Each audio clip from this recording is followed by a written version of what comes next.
Hello students, a very warm welcome to this another lecture in the quick revision series of ARC learning। हम यहाँ पे हर रोज एक chapter लेके आ रहे हैं जिसमें क्विक रिवीजन करवा रहे हैं विथ इम्पॉर्टेंट पॉइंट्स, जहाँ से क्वेश्चंस आने का मैक्सिमम चांसेस है।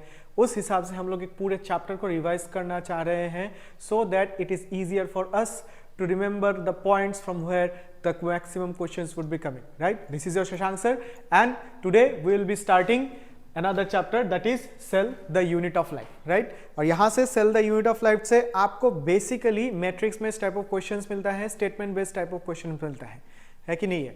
So matrix में questions में क्या होता है ना, 2-3 questions, जो direct questions अगर आप देखें तो 2-3 questions मिला के एक question बन जाता है, right? So you have to be very careful in this chapter, और इस chapter में बहुत लाइन्स है, स्टेटमेंट्स है, इंपॉर्टेंट स्टेटमेंट्स है, इंपॉर्टेंट फंक्शंस, कैरेक्टराइजेशंस है।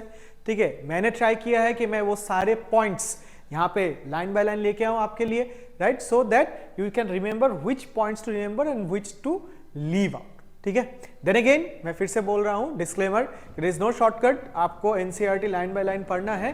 This will help you to know where exactly you have to put your efforts into. समझ में आया कि नहीं है? Right, so when we start की पहले सेल का, ठीक है, so when we start, so cell the unit of life, एक तो पहला जो स्टेटमेंट बनता है, this what is cell, cell आपका what is cell, cell is the structural and functional unit of life, cell is the structural and functional unit of life. अभी ये जो स्टेटमेंट है structural and functional unit of life, ये किस basis पे दिया गया, right? You have to remember two statements, ठीक है, on from the perspective of a unicellular organism, on the perspective of a unicellular organism मेरे को क्या बोला गया है कि अ सेल, यूनिसेलुलर बोले तो सिंगल, ये single cell, right, as independent existence, it is capable of, a single cell is capable of independent existence, खुद ब खुद ये बच सकता है, right, and it can perform the all the essential functions needed for your life। समझ में आया? So anything less than a complete structure of a cell does not ensure independent living। समझ में आया? 4 स्टेटमेंट्स यहां पे दिखा है, यहां पे 4 स्टेटमेंट्स आपको ध्यान से रखना है। क्या ध्यान रखना है? पहला वाला, cell is the structural and functional unit of life, उसको एक्सप्लेन करने के लिए मेरे को क्या पकड़ा गया, unicellular organism. Unicellular organism, single cell, इसके ऊपर में आपको क्या बोला, 2 स्टेटमेंट्स देखा गया। A single cell is capable of independent existence, independently ये survive कर सकते हैं, plus a single cell can perform all the essential functions of a life। ठीक है, so if these two are there, that means it is a structural and functional unit। लेकिन anything less than a complete structure, statement based question, anything less than a complete structure of a cell does not ensure independent living। समझ में आया?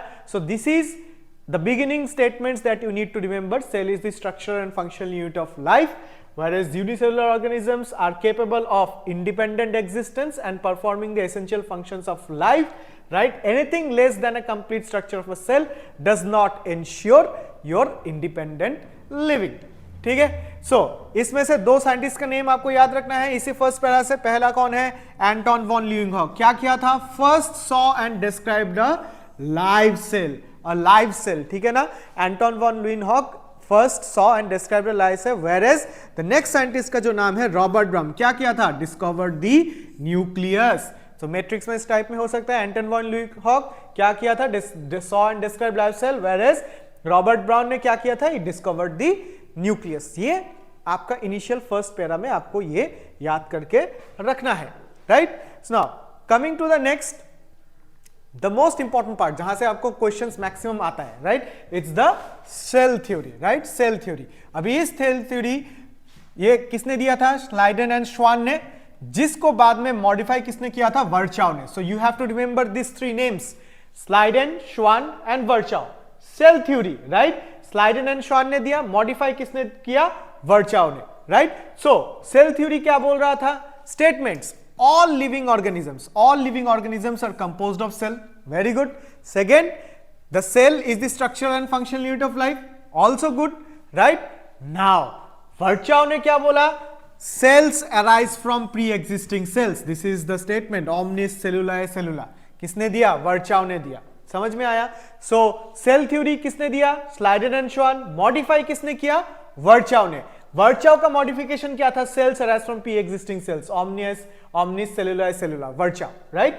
So all living organisms are composed of cell. The cell is the structural and functional unit of life. The cells arise from pre-existing cells. Omnis cellula cellula किसने दिया मेरे को? Virchow ने दिया, right? So you have to remember these three names, ठीक है? Thereafter, ये तो very important है. This is very important. यहाँ से ये तीनों नाम आते हैं, ठीक है? Then what you will come across this chapter? You will come across the type of cell. Right, the type of cell, very important. पहला क्या आपको मिलता है? Prokaryotic cells, right. दूसरा क्या मिलता है? Eukaryotic cells. So prokaryotic cells, they lack a true nucleus. Statement, they lack a true nucleus as well as क्या नहीं रहता है? मेम्ब्रेन बाउंड ऑर्गेनेलिस, ठीक है. So they lack a true nucleus and membrane bound organelles, ठीक है.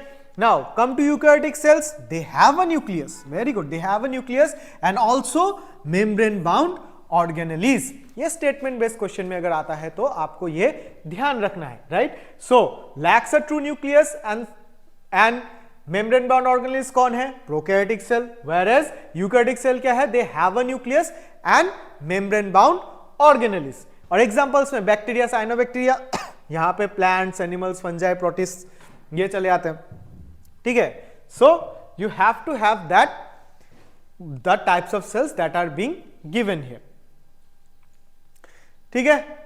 तो जब हम लोग एक प्रोकैरियोटिक सेल्स को देखते हैं, ठीक है, whenever we are looking at a prokaryotic cells, basically we are studying what? We are studying bacteria as a model, ठीक है. We are studying bacteria as a model, correct है. और उसी बैक्टीरिया में, राइट, आपको expected questions, this is very important, ये आप mark करके रखिएगा. Expected questions, expected NEET questions आपको कहां से मिल सकता है? Right, the difference between prokaryotic and eukaryotic cells, ठीक है, राइबोसोम्स में एंड सेल एनवेलप में, ठीक है. So this is from the prokaryotic part. Prokaryotic part में आपको क्या ध्यान रखना है? Differences between prokaryotic and eukaryotic sales, prokaryotes का राइबोसोम, प्रोकैरियोट्स का सेल एनवेलप. तो ये 3 पॉइंट से आपको यहां पे एक्सपेक्टेड क्वेश्चंस दिख सकता है, ठीक है. Now when we come with certain characteristics, right, when we come to a certain characteristics of this prokaryotic cell, मैंने just summarize कर लिया है पॉइंट्स, आप ध्यान दीजिएगा, ठीक है, right. So when you go for the key features, पहला क्या है? no true nucleus, no true nucleus. Present क्या है? न्यूक्लियोइड, आपका प्रेजेंट है न्यूक्लियोइड, करेक्ट. सेकेंड, इसका जो डीएनए है कैसा है? Circular, double stranded. There are no histone proteins, no histone proteins, ध्यान रखिएगा. No true nucleus, so उसके अगेंस्ट में क्या है? Nucleoid is present, whereas it is the DNA is circular, double stranded DNA and no histone proteins are there, right? Third वाला, third important point क्या है?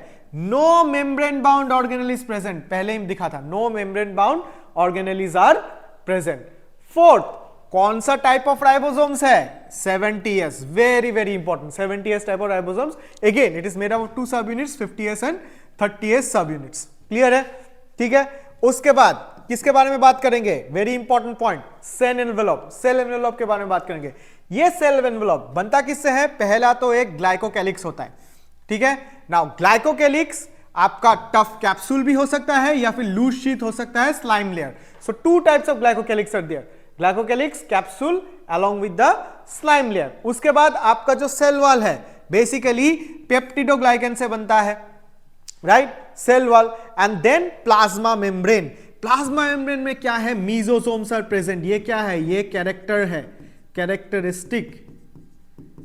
This is a characteristic of prokaryotes. Mesosomes are present. समझ में आया कि नहीं आया? सो cell envelope से क्या मिला मेरे को? फर्स्ट लेयर में क्या मिला? ग्लाइकोकैलिक्स. उसके बाद क्या मिलेगा मेरे को? Cell wall. उसके बाद क्या मिलेगा मेरे को? उसके बाद मिलेगा प्लाज्मा मेम्ब्रेन, राइट. सो और इसका कैरेक्टरिस्टिक क्या है? मीजोसोम्स आर प्रेजेंट, ठीक है. इसके बाद मेरे को क्या देखने को मिलेगा? एपेंडेजेस. एपेंडेजेस में मेरे को क्या मिलेगा? फ्लैजेला. फ्लैजेला यहां पे किससे बनता है? Filament, hook, basal body. Filament, hook and basal body makes up the flagella in case of my prokaryote, right. उसके बाद मेरे को क्या मिलेगा? पिलाई.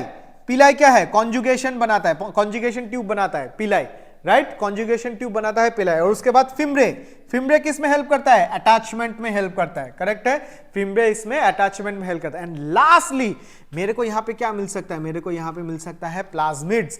प्लाज्मिड क्या है? These are extra chromosomal DNA, extra chromosomal DNA मतलब जो इसका जो है न्यूक्लियोइड है, इसके अलावा भी किसी किसी बैक्टीरिया में मेरे को ये एक्स्ट्रा क्रोमोसोमल डीएनए मिलता है जो एक सर्टेन कैरेक्टरिस्टिक्स देता है, राइट, एक सर्टेन कैरेक्टरिस्टिक्स देता है, such as some bacterias are not antibiotic resistant where as some become antibiotic resistant. क्यों? क्योंकि उसमें ये प्लाज्मिड होता है जिसमें one of the characteristics that they provide a prokaryotic cell with is it's antibiotic resistance. ठीक है, so these are the points that you have to remember from here. Again मैं बता रहा हूं, ये आप ध्यान रखिएगा कि एक्सपेक्टेड क्वेश्चंस आपको कहां से मिल सकता है? Differences between prokaryote and eukaryotic cells, उसके बाद राइबोसोम्स में एंड सेल एनवेलप में। क्लियर है? वेरी गुड, ठीक है। एंड देन अगेन ये वाला याद रखिएगा, the prokaryotic cells are represented by bacteria, blue green algae, mycoplasma and PPLO, pleuropneumonia like organism. इसमें माइकोप्लाज्मा और पीपीएलओ, यहां पे कुछ इंपॉर्टेंट डिफरेंस है, ये वाला आपको याद करके रखना है, ठीक है। Very good. यहां पे एक बेसिक डायग्राम मैंने ड्रॉ करके रखा था पहले से, right. So when you start कि एक बैक्टीरिया में, एक बैक्टीरियल स्ट्रक्चर में आपको क्या दिखने को मिल सकता है, ठीक है। So when you start with this structure, right, तो आपको पहले क्या मिलेगा? ये जो सेल एनवेलप है देखने को मिलेगा, right. This is the glycocalyx, first layer, this is the glycocalyx. Glycocalyx के बाद क्या आएगा? ग्लाइकोकैलिक्स के बाद आएगा सेल वॉल, सेल वॉल के नीचे क्या आएगा? Cell membrane. फिर आपको क्या दिख सकता है? फ्लैजेला, जिसमें बेसल फिलामेंट है, बेसल बॉडी है, हुक है, right. So this is the flagella, right. Fifth आपको क्या दिखेगा? एज ऐसा structure, right, these are the fimbriae. ये क्या है? दीज आर योर फिम्ब्रे, ठीक है। फिम्ब्रे के बाद आपको क्या दिख सकता है? Tube like structure which is the पिलाई, ठीक है। फिर मैंने क्या बोला? Characteristics of prokaryote, mesosome, infolding, ये क्या है? इनफोल्डिंग है, करेक्ट है। उसके बाद आपको क्या मिल सकता है? क्रोमैटोफोर्स, जैसे ब्लू ग्रीन एल्गे, आपको वहां पे क्रोमैटोफोर्स दिख जाएगा, समझ में आया, राइट। उसके बाद आपको क्या दिख सकता है? उसके बाद आपको ये बैक्टीरियल डीएनए, न्यूक्लियोइड, ये जो न्यूक्लियोइड दिख रहा है ये आपको बैक्टीरियल डीएनए दिखेगा। उसके बाद आपको plasmid, then again it is a circular DNA ही है, प्लाज्मिड सर्कुलर डीएनए है, आपको मिलेगा। उसके अलावा मेरे को क्या मिल सकता है? राइबोसोम्स प्रेजेंट है, बोथ यूकैरियोट एंड प्रोकैरियोट में क्या प्रेजेंट है? Ribosomes. It's only the type of ribosome that is different. And फिर मेरे को क्या बन सकता है? Inclusion bodies. समझ में आया? ये एक बेसिक स्ट्रक्चर है जहां पे बैक्टीरिया में क्या क्या मिल सकता है सब कुछ इंक्लूडेड है। क्या ये सब स्ट्रक्चर सारे बैक्टीरिया में मिलता है? Is all those 12 structures that are mentioned here are present in all the bacteria? No, नहीं होता है। किसी में आपको ये फ्लैजेला मिल सकता है, किसी बैक्टीरिया में नहीं मिल सकता है। किसी में आपको प्लाज्मिड मिल सकता है, किसी में नहीं मिल सकता है। किसी में क्रोमैटोफोर मिल सकता है, किसी में नहीं मिल सकता है, right. So this is a generalized structure कि आपको यहां पे सारे जो स्ट्रक्चर्स है वो आपको देखने को मिल रहा है जो एक बैक्टीरिया के पास मौजूद रहते हैं। बट इसका मीनिंग ये नहीं है कि each and every bacteria will have access to all of the structures that is present here. समझ में आया, right. So this was an example of a prokaryotic cell, ठीक है, right. Come to eukaryotic cell, ठीक है। अभी इस eukaryotic cells में आपको expected questions, if I look at the expected questions of eukaryotic cells, क्या किससे किससे आ सकता है? सेल ऑर्गेनेल्स के ऊपर आ सकता है, इसके मेम्ब्रेन स्ट्रक्चर के ऊपर आ सकता है, और इसके न्यूक्लियस के ऊपर क्वेश्चंस आ सकते हैं, ठीक है। So cell organelles, membrane structure and nucleus, ठीक है। अच्छा, सेल मेम्ब्रेन में आपको याद क्या रखना है? What points do you need to remember? Direct क्या पॉइंट याद रखना है कि पहला, ये सेल मेम्ब्रेन किसका था? फ्लूइड मोज़ेक मॉडल जो हम लोग अभी स्टडी कर रहे हैं, किसने दिया? Singer and Nicholson. कौन से year? 1972, right. So you have the fluid mosaic model proposed by Singer and Nicholson, कौन से ईयर में? 1972 में, ठीक है। देन अगेन इसका कंपोजिशन क्या है? फॉस्फोलिपिड्स जो बाइलेयर के फॉर्म में है, प्रोटीन्स है, राइट, कोलेस्ट्रॉल्स है, कार्बोहाइड्रेट्स है, ठीक है। So this is the composition that you need to remember, ठीक है। उसके बाद इसके अंदर में इन एंड आउट सब्सटेंसेस कैसे घूमता है, इससे भी क्वेश्चन आता है, राइट। सो ट्रांसपोर्ट मैकेनिज्म मेरे को याद करके रखना है। ट्रांसपोर्ट मैकेनिज्म में मेरे को पैसिव ट्रांसपोर्ट, ठीक है, पैसिव ट्रांसपोर्ट में आपको याद करना है diffusion, what is diffusion, facilitated diffusion as well as your osmosis, ठीक है। सो पैसिव ट्रांसपोर्ट में diffusion, facilitated diffusion and osmosis आता है, ये याद करके रखना है। उसके बाद एक्टिव ट्रांसपोर्ट, एक्टिव ट्रांसपोर्ट में आपको सोडियम पोटेशियम पंप का एग्जांपल मिलेगा, ठीक है। एक्टिव ट्रांसपोर्ट में आपको सोडियम पोटेशियम पंप का एग्जांपल दिखने को मिलेगा।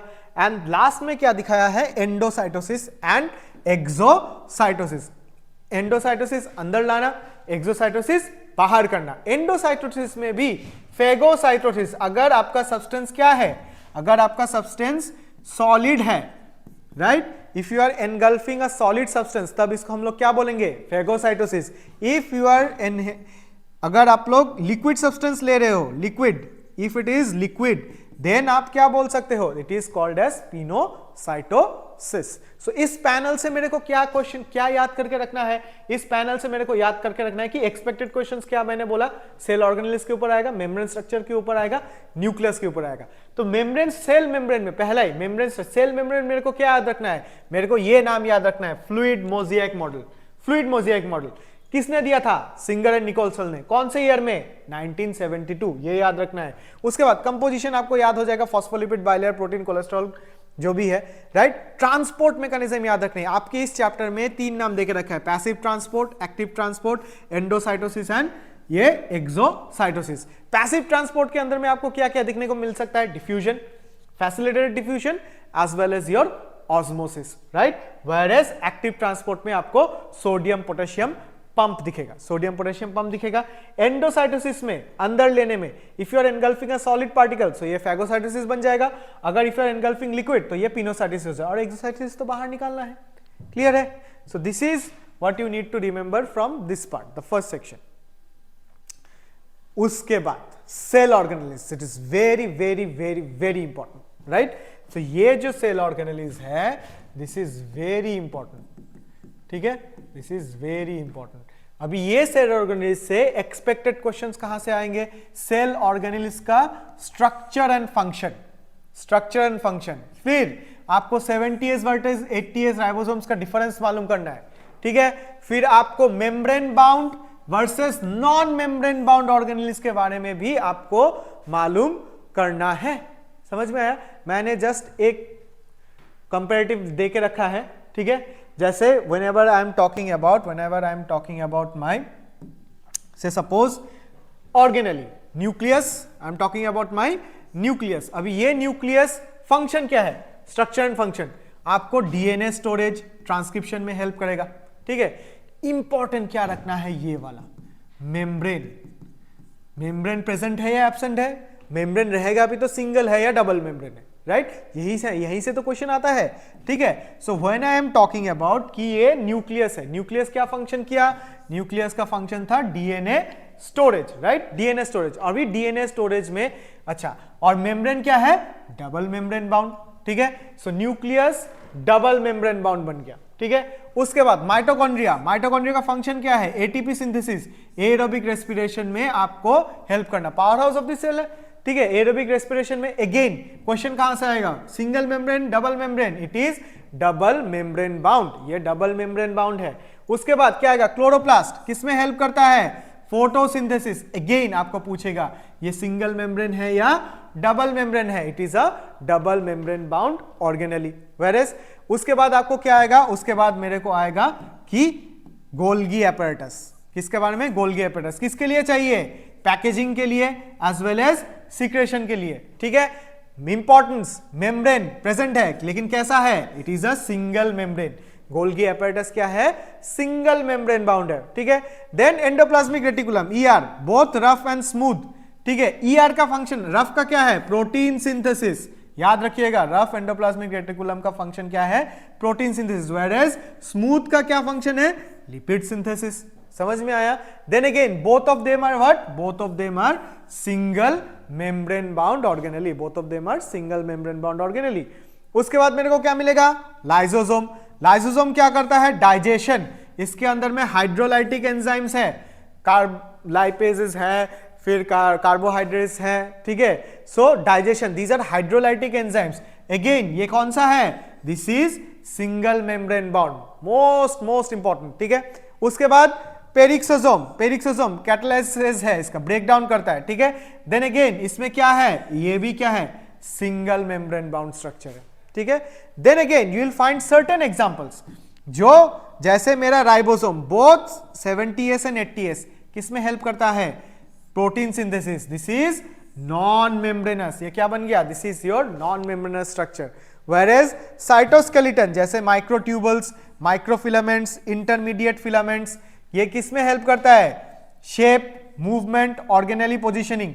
एक सेल का शेप, उसका मूवमेंट, ऑर्गेनेली पोजीशन में क्या करता है, इट हेल्प्स, इसको बनाने में हेल्प करता है, मूवमेंट में हेल्प करता है, ऑर्गेनेली पोजीशन कहां पे रहेगा उसमें हेल्प करेगा। ये membrane bound, non membrane bound, this is a non membranous structure. Whereas आपका जो सेंट्रियोल्स है, द सेंट्रियोल्स, ये सेंट्रियोल्स किसमें फॉर्म करता है, spindle formation. And this is very important information, ये जो सेंट्रियोल है it is only present in your animal cells, ये एनिमल सेल्स में ही प्रेजेंट रहता है, it is not present in your plant cells, ठीक है। ये एनिमल सेल्स में प्रेजेंट रहता है सेंट्रियोल्स, और ये क्या करता है, this is again your non membrane bound structure, ठीक है। So these are the organelles that you have to remember, question आएगा ही आएगा, इससे यहां से आपको क्वेश्चन मिलेगा ही, राइट। ये सेल ऑर्गेनेली से आपको क्वेश्चन, एक ना एक क्वेश्चन तो आपको आएगा।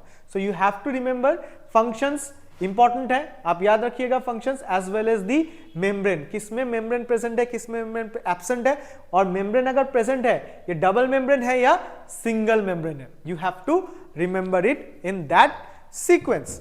क्लियर है, ठीक है। तो यहां पे मैंने फिर से एक समराइज पॉइंट में यहां पे इसको लिखा था, ठीक है, कि cell membrane fluid mosaic model Singer and Nicholson का है 1972 का, composed of lipids, proteins, carbohydrates है। फंक्शंस क्या करता है एक सेल मेम्ब्रेन, ट्रांसपोर्ट में, सेल ट्रांजैक्शन में, सेल रिकॉग्निशन में हेल्प करता है, ठीक है। फिर क्या आया, सेल वॉल, ठीक है, सेल वॉल ये प्रेजेंट, देखिए this is important, cell wall जो प्रेजेंट है आपको कहां कहां दिखेगा, in eukaryotic, it is present in plants, it is present in fungi and some protist, ठीक है। सो सम प्लांट्स में प्रेजेंट है, फंजाई में प्रेजेंट है, एंड प्रोटिस्ट में प्रेजेंट है। This is also very important, ये जो सेल वॉल है प्लांट्स में किससे बनता है, cellulose, it is made up of cellulose, whereas in case of fungi it is made up of what, it is made up of chitin. Clear है, very good. उसके बाद क्या आया, उसके बाद आया आपका cytoplasm, cytoplasm contains organelles and cytoskeleton, ठीक है। अच्छा, न्यूक्लियस, साइटोप्लाज्म के नीचे आएगा न्यूक्लियस, न्यूक्लियस का फंक्शन देखिए, what is the function of the nucleus, ठीक है। एक न्यूक्लियस का फंक्शन क्या है, ये control centre of the cell है, ठीक है, ये कंट्रोल्स, ऑब्वियसली सेल का पूरा फंक्शनिंग इससे कंट्रोल होता है। तो न्यूक्लियस के अंदर में क्या रहता है, it contains chromatin, DNA plus proteins, ठीक है, डीएनए प्लस प्रोटीन्स रहता है, वहां पे हिस्टोन प्रोटीन्स नहीं था, यहां पे तो है, right. And then you have the nuclear envelope which is present with pores, ठीक है, तो एंट्री पॉइंट है nuclear envelope which is present with pores. उसके बाद क्या आएगा, organelle, endoplasmic reticulum, endoplasmic reticulum में क्या है, रफ ईयर है एंड स्मूथ ईयर है। रफ ईयर क्या करेगा, राइबोसोम्स अटैच्ड, इसमें क्या है, रफ क्यों है, बिकॉज राइबोसोम्स आर अटैच्ड, ये रफ इसलिए है क्योंकि यहां पे क्या है, राइबोसोम्स आर अटैच्ड, और ये किस में हेल्प करेगा, प्रोटीन सिंथेसिस में, ठीक है। स्मूथ ईयर में क्या है, नो राइबोसोम्स आर अटैच्ड, इसलिए वो स्मूथ है। क्लियर है, राइट। किस में हेल्प करता है, lipid synthesis, right, as well as in your detoxification. Clear है, ठीक है, वेरी गुड।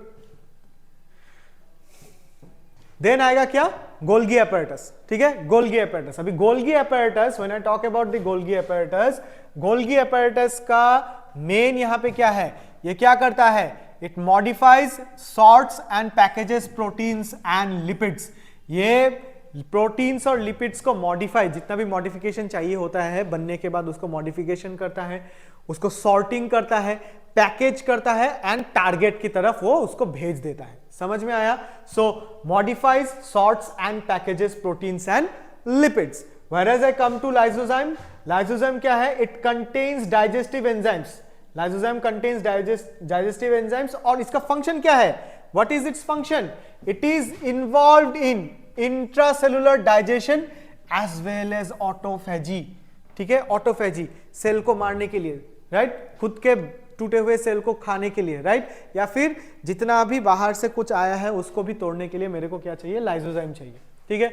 उसके बाद मेरे को क्या मिलेगा, उसके बाद मिलेगा मेरे को mitochondria. Now mitochondria statement, this is the power house of the cell, ठीक है। दूसरा, what is the second statement, it is the site of aerobic respiration, मतलब एटीपी प्रोड्यूस होता है, एटीपी प्रोड्यूस होता है। And the most important thing यहां पे जो है मेरे को ये याद रखना है, माइटोकॉन्ड्रिया का, this is number 3, it is double membrane bound और इसके पास अपना खुद का डीएनए होता है, वेरी वेरी इंपॉर्टेंट, ठीक है। So double membrane, own DNA, right. So जब माइटोकॉन्ड्रिया आ गया, when I am talking about your mitochondria, it is the power house of the cell, first statement.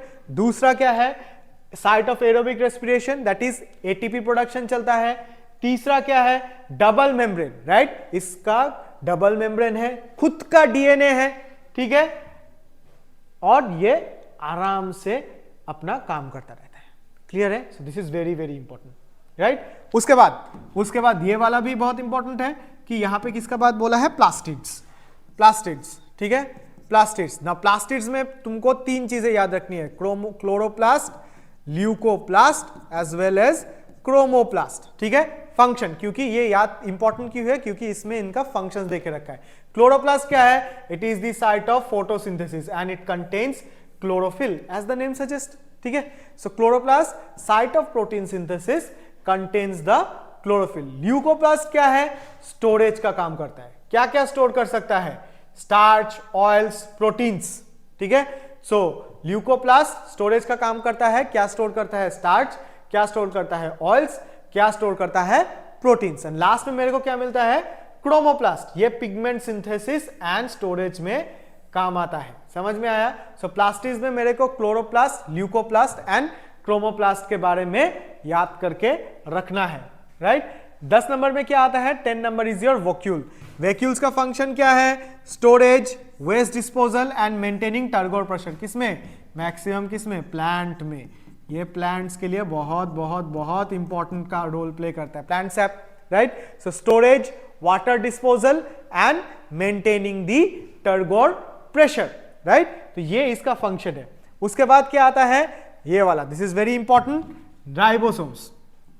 Ribosomes, ribosomes क्या है, site of protein synthesis, right. Difference, 80s in eukaryotes, 70s in prokaryotes, बहुत important है, overlook किया जाता है और इसमें ही problem होता है। So it is the site of protein synthesis, 80s in present in eukaryotes and 70s in prokaryotes. उसके बाद क्या आएगा मेरा, साइटोस्केलेटन। साइटोस्केलेटन का फंक्शन क्या है, इसका फंक्शन है provide structure and facilitates movement, ठीक है।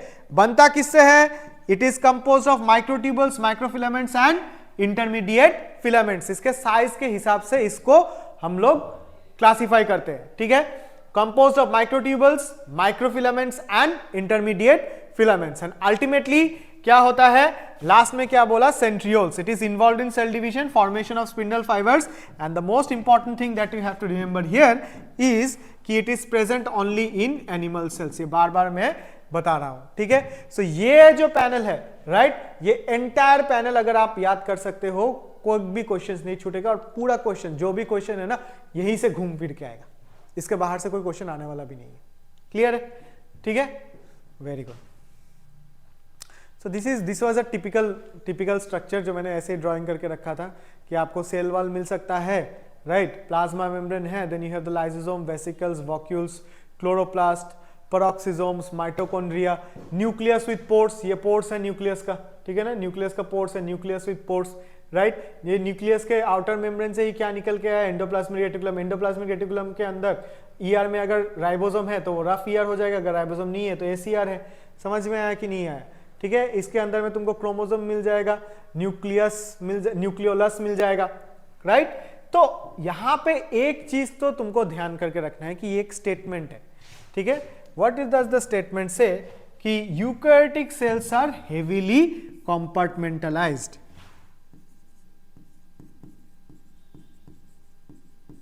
Eukaryotic cells are heavily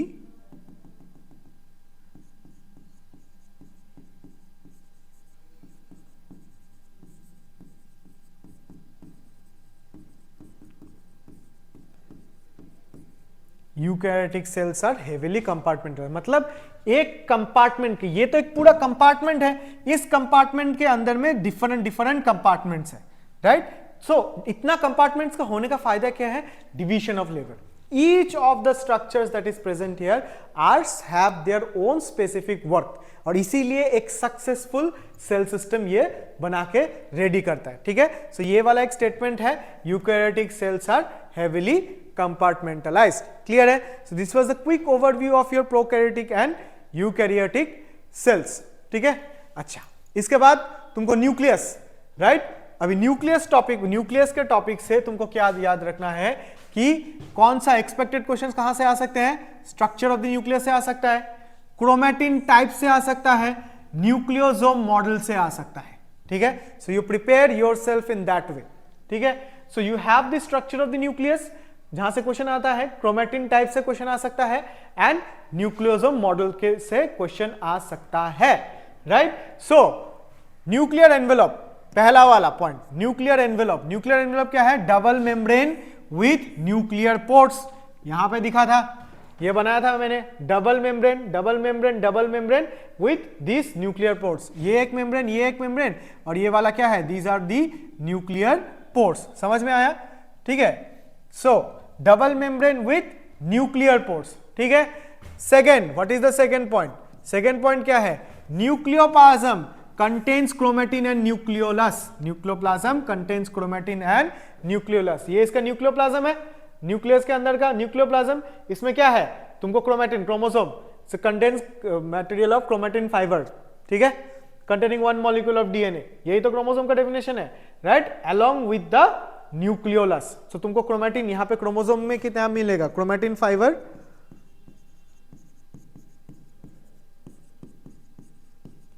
chromatin fiber along with the nucleolus, chromatin fiber और न्यूक्लियोलस तुमको मिल जाएगा, करेक्ट है। फिर क्या बताया है कि क्रोमैटिन टाइप्स, जो मैंने बोला क्रोमैटिन टाइप्स, क्रोमैटिन टाइप से क्या क्वेश्चन आएगा? क्रोमैटिन टाइप से कैसा टाइप का क्रोमैटिन है? यू क्रोमैटिन है या हेटेरोक्रोमैटिन है? यू क्रोमैटिन क्या है? दिस इज लाइट, ये लाइट है, क्यों है? क्योंकि ये खोलता रहता है, राइट, ये ओपन है, so it is transcriptionally active. जितना भी ट्रांसक्रिप्शन वाला होता है, राइट, जितना भी ट्रांसक्रिप्शन होता है ये यूक्रोमैटिन रीजन में ही होता है, वेरेज आपका हेटेरोक्रोमैटिन क्या है? डार्क है, क्यों? क्योंकि ये कंडेंस टाइप का रहता है, ठीक है, ये कंडेंस्ड होकर रहता है, right, and it is inactive क्योंकि ये ओपन ही नहीं है, ये बाउंड है, ये ओपन तो है ही नहीं, तो ये ट्रांसक्रिप्शनली क्या होता है? इनएक्टिव।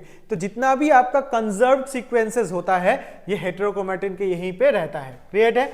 सो क्रोमैटिन टाइप में आपको क्या? यू क्रोमैटिन क्या है? लाइट है, क्या है? ये ट्रांसक्रिप्शनली एक्टिव, जितना भी ट्रांसक्रिप्शन होना है यहीं पे होएगा, ठीक है। And then you have the heterochromatin. Heterochromatin क्या है? ये डार्क है and it is transcriptionally inactive, conserved sequence यहां पे मिलता है। और आपको यहां पे fourth, nucleosome model. Nucleosome model में क्या स्टेटमेंट याद रखना है कि DNA wraps around histone proteins, histone proteins रहता है, हिस्टोन प्रोटीन के ऊपर में डीएनए ये रैप होता रहता है, रैप होता रहता है, रैप होता रहता है, ठीक है। सो H2A, H2B, H3 and H4, ठीक है। तो ये चार हिस्टोन प्रोटीन्स है जिसके ऊपर में ये डीएनए रैप होता रहता है, एंड प्लस H1 प्रोटीन जो होता है ये क्या करता है? ये it helps in your packaging, right. तो ये न्यूक्लियोसोम मॉडल में ये याद रखना है। तो न्यूक्लियस से expected questions, structure of nucleus, so nuclear envelope, double membrane with nuclear pores, nucleoplasm contains chromatin and nucleolus. Chromatin types के ऊपर क्वेश्चन आ गया। क्रोमैटिन टाइप्स, यू क्रोमैटिन क्या है? लाइट है, राइट, एंड ट्रांसक्रिप्शनली क्या है? एक्टिव है, ट्रांसक्रिप्शनली एक्टिव है। वेयरएज हेटेरोक्रोमैटिन क्या है? It is dark and inactive, dark and inactive, right. And lastly nucleosome model में क्या याद रखना है? DNA wraps around histone proteins H2A, H2B, H3 and H4, right. Whereas H1 जो है वो क्या करता है? It helps in your packaging, ठीक है। सो ये पैनल आपका न्यूक्लियस के साथ आपको ये डील करवाता है, राइट। स्टेटमेंट्स है, हमको स्टेटमेंट्स याद करके रखना है कि कौन कहां पे चल रहा है, ठीक है। You come to this cell division. इसके बाद जो सेल डिवीजन वाला था, सेल डिवीजन मैंने यहाँ पे इंक्लूड कर दिया है, आपको सेल साइकिल में अच्छे से इसको रिवीजन करने को मिलेगा। तो एक्सपेक्टेड क्वेश्चंस आपको कहां से आ सकता है?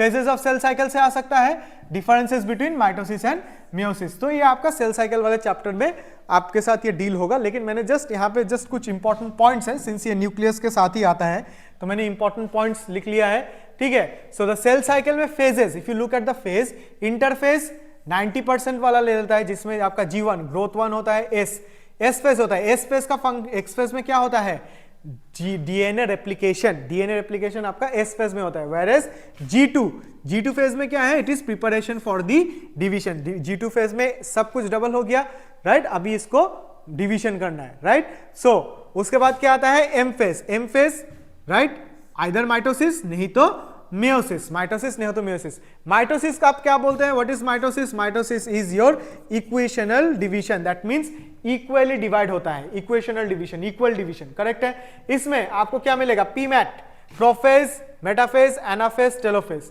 ठीक है। वन लाइन, प्रोफेज में क्या होता है, क्रोमोसोम कंडेंसेशन, स्पिंडल फॉर्मेशन, बहुत कुछ इंपॉर्टेंट है, लेकिन मैं जो एग्जाम पॉइंट ऑफ व्यू से आएगा मैंने वो लिख के दिया है कि प्रोफेज में क्या होता है, chromosome condensation as well as spindle formation, correct है।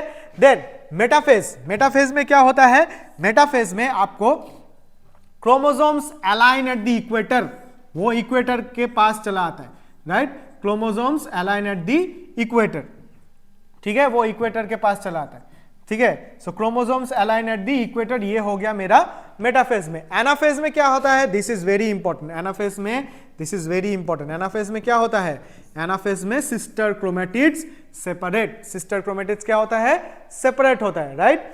वेयरएज टेलोफेज में क्या होता है, न्यूक्लियर मेम्ब्रेन रिफॉर्म्स, आपको न्यूक्लियर मेम्ब्रेन जो आपको प्रोफेज में गायब होता हुआ दिखेगा, फिर से रिफॉर्मेशन चला आता है। वेयरएज आपका साइटोकाइनेसिस अल्टीमेटली क्या है, साइटोप्लाज्मिक डिवीजन, ठीक है। So this was the part in your mitosis. Mitosis में पहला क्या याद रखना है, बहुत कुछ है, लेकिन just from the exam point of view, mitosis क्या है, इक्वेशनल डिवीजन है, ठीक है। प्रोफेज में क्या होता है, chromosome condense, spindle formation, very very important, spindle formation. उसके बाद मेटाफेज में क्या होता है, chromosome align at the equator, very very important.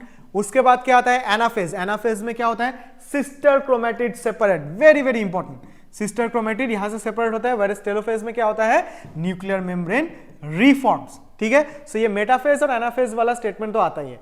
Cytokinesis क्या है, cytokinesis is your cell division, ये क्या बोलते हैं मेरा, cytoplasmic division, it is the cytoplasmic division, ठीक है। एंड उसके बाद क्या आता है, मियोसिस क्या है, reductional division, that is two successive division, meiosis 1 and meiosis 2। Most of the time exam में बेसिकली कौन सा वाला पूछा जाता है, क्रॉसिंग ओवर, कि एक तो माइटोसिस में पूछा जाता है कि सिस्टर क्रोमेटिड सेपरेशन कहां पे होता है, whereas in case of my meiosis पूछता है क्रॉसिंग ओवर कहां होता है। क्रॉसिंग ओवर होता है prophase 1 in the pachytene stage, prophase 1 pachytene stage में ये अल्टीमेटली क्रॉसिंग ओवर होता है, याद रहेगा, this is very very important, ठीक है। So meiosis is a reductional division, right, two successive divisions, meiosis 1 and meiosis 2, right. क्या याद करके रखना है, क्रॉसिंग ओवर इन प्रोफेज 1, जिसमें पैकेटिंग स्टेज में आपका क्या होता है, क्रॉसिंग ओवर होता है, क्लियर है, राइट। सो यहां तक हम लोगों का ओवरऑल जो एक्सपेक्टेड क्वेश्चन लाइन है वो यहां पे मैंने सारे आपको पॉइंट्स 1 बाय 1 करके दिखा दिया। इसमें आपको याद करके क्या रखना है, the diagrams are very very important. इसके अलावा सर्टेन पॉइंट्स की जहां पे आपको एग्जाम पॉइंट ऑफ व्यू से आपको जहां से क्वेश्चन मिल सकता है, ठीक है, ये हाई यील्ड पॉइंट्स है, जैसे कि आपको क्या बोलेगा, difference between plant and animal cells, ये आपको याद करके रखना है। कौन से में, cell wall plant cell present है, वो सेलुलोज का बनता है, वेयरएज एनिमल सेल में क्या है, it is absent. Plastids again it is present, right, animal cell में ये क्या है, this is absent, right. Centrioles it is absent in plant cells, whereas आपका एनिमल सेल में ये एब्सेंट है। वॉक्यूल्स सेंट्रल लार्ज होता है, वेयरएज यहां पे स्मॉल एंड मल्टीपल अगर मिलता है तो आपको स्मॉल एंड मल्टीपल मिल सकता है। So this is a very big question, जहां से यहां पे मैट्रिक्स में क्वेश्चन आ सकता है, right. Cell wall, plant cell, animal cell present किससे बना है? सेलुलोज। एनिमल सेल में क्या है? ये एब्सेंट है। Plastid present, animal cell absent. Centrioles plant cell absent, whereas animal cell it is present. Vacuoles large and central, right? whereas animal cell में small and multiple type का होता है। ठीक है, वही मैंने पहले ही बोला था यूकैरियोटिक एंड प्रोकैरियोटिक में डिफरेंसेस। न्यूक्लियस, यहां पे ट्रू न्यूक्लियस एब्सेंट है, the true nucleus.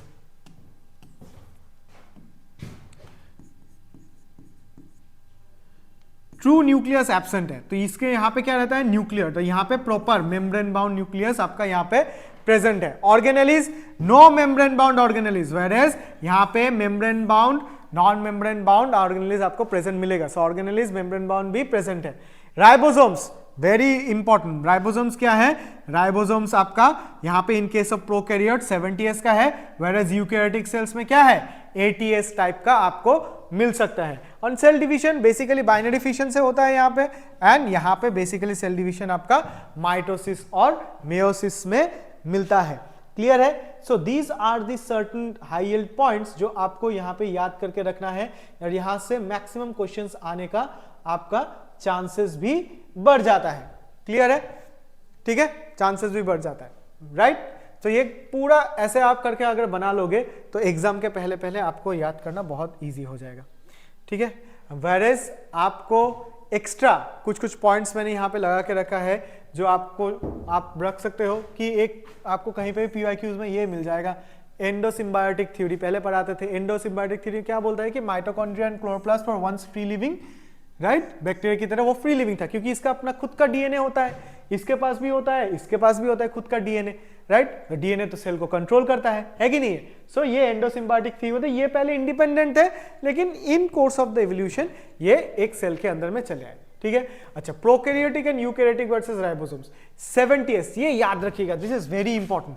70s ribosome आपको कहां मिलेगा? 70s राइबोसोम आपको तो प्रोकैरियोटिक में मिलेगा ही मिलेगा, लेकिन जो माइटोकॉन्ड्रिया के अंदर में जो राइबोसोम है वो भी 70s का है। क्लोरोप्लास्ट के अंदर में जो राइबोसोम है वो भी क्या है?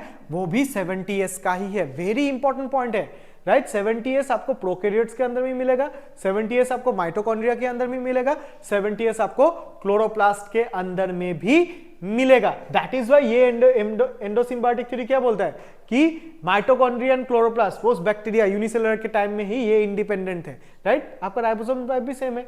तो आपको 80s वाला कहां मिलेगा? यूकैरियोटिक साइटोप्लाज्म में आपको 80s वाला मिल जाएगा। So where is this 70s and 80s present? एक तो प्रोकैरियोट्स में 70s मिलता था, 80s यूकैरियोट्स में, लेकिन 70s apart from being prokaryotes वो माइटोकॉन्ड्रिया के अंदर में भी दिखता है, क्लोरोप्लास्ट के अंदर में दिखता है। ठीक है, एंड ये वाला cell organelle with double membrane, mitochondria, chloroplast, nucleus, and cell organelle without membrane, ribosomes, cytoskeleton and centrioles. ये अगर याद होता है तो भाई मजे ही है, कोई प्रॉब्लम ही नहीं है। तो cell organelle without double membrane, it is mitochondria, chloroplast, nucleus, whereas आपका जो सेल ऑर्गेनेल विदाउट मेम्ब्रेन है ये कहां पे है? राइबोसोम्स में है, साइटोस्केलेटन्स में है एंड सेंट्रियोल्स में है। क्लियर है, right?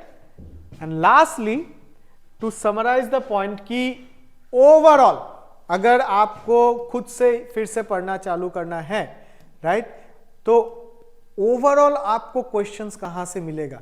Right, cell theory questions मिल सकता है, राइट?